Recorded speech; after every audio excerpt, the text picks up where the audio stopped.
Hello and welcome back to everyone. I'm and to another edition of NXT Out of 10. And yeah, big show today because of course it is the second edition of NXT Gold Rush, and we've got an NXT title match, we've got an NXT Women's title match, we've got an NXT Tag Team title match, we've got a Heritage Cup match. So yeah, you can probably tell that there's a lot going on the show. And we started off with the Women's Championship match between Stratton and Hale. Stratton started off strong, but Hale got the takedown and tried for a hold, but Challenge got her foot on the ropes. Hale then sent Stratton outside, but the latter dropped her on the apron before heading back in the ring. Charlie Dempsey and Drew Gulak came out to watch the match before Stratton got a near fall for powerbomb. Hale came back with a suplex before getting a near fall off her own with a springboard dive.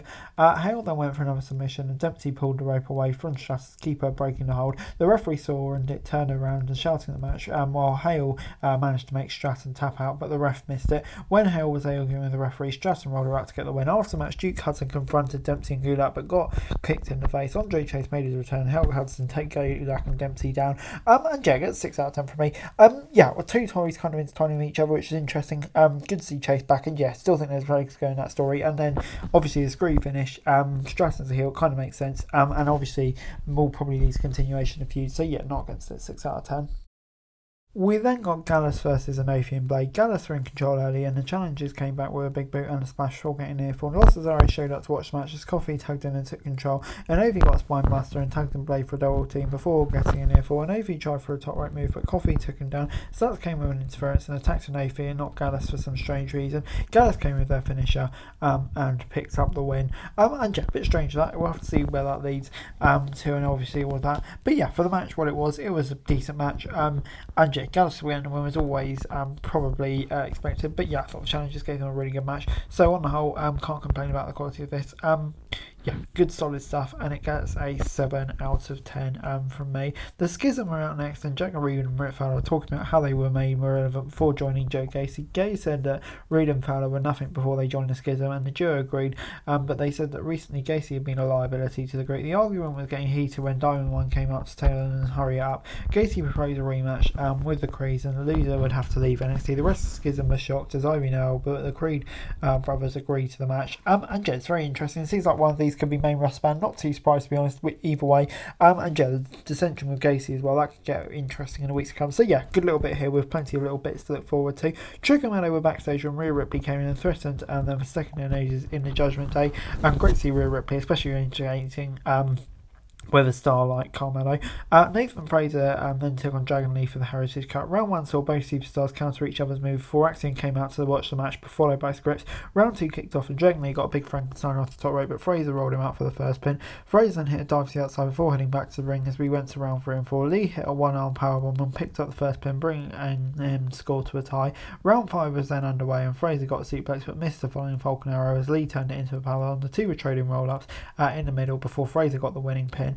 And yeah, gets 7 out of 10 for me. This was a really great match between two, for me, of the best wrestlers on NXT, and they proved it here, really did. And yeah, like I say, good match. And yeah, I think Fraser retaining for now is probably the right decision, but would like to see Dragon Lee get some big wins soon. We then saw a recap of Raw Underground before watching Gable Stevenson trading with Eddie Sort for any NXT Underground. Still can't believe Raw Underground's back. Mustafa Ali walks out to Wesley and apologised for being a bad ref. Tyler Bate joined him and said that he deserved a rematch. Ali said that it was his turn for a title match, and Bate said that in that case he wanted to be the guest ref. Von Wagner was still traumatised by his tragic childhood and refused to take Mr. Stone backstage. So yeah, Von Wagner stuff's funny. But yeah, really liking stuff with the 3 baby faces. I still think it could lead to a possible heel turn for someone down the line. But yeah, it'll be interesting to see where that goes. It's then time for Gigi Dolan versus Kiana James. Early in the match, Gigi got a near fall off a dropkick before they rolled out of the ring and fell outside. Back in the ring, Gigi got a big suplex before the match headed back outside. James took control back with a big kick before they took each other out with clotheslines. Kiana tried to use a bag to hit Gigi, but Dolan dodged it and hit the crucifix bomb for the win. After the match, Kiana hit Gigi with the bag from behind and then dumped cans of orange on blue paint on her that were in the bag. Yeah, gets 6 out of 10 from me. Obviously, the feud still seems to be going on with Kiana and Gigi beyond this match. And yeah, not against it, to be honest. Both of these ones could do with something to do. Obviously, the Toxic Attraction feud kind of came to a conclusion.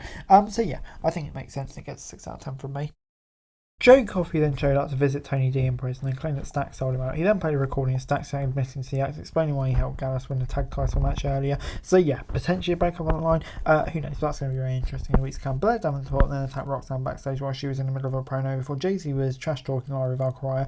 When they attacked Jane, Rhea Ripley stopped and had a laugh at Jane before talking up Valkyria for being tough. And yeah, another really good Rhea interaction that just kind of ups the level of the feud. And yeah, it'd be interesting to see if she gets involved more. But yeah, great to see her on NXT. It's then time for a main event. Carmelo Hayes against the Lone Wolf now, Baron Corbin. Please, that's back to me. That's probably my favourite iteration of Corbin. Corbin got the face takedown with Valeria before Carmelo got a code breaker and then a dive to the outside. Corbin came back with a headlock and then a backbreaker before beating the champ down in the corner. Carmelo got a near fall off of DDT before Baron powerbombed him into the announcer's desk and hit some elbow strikes. Corbin hit a massive deep six but still failed to pin Hayes.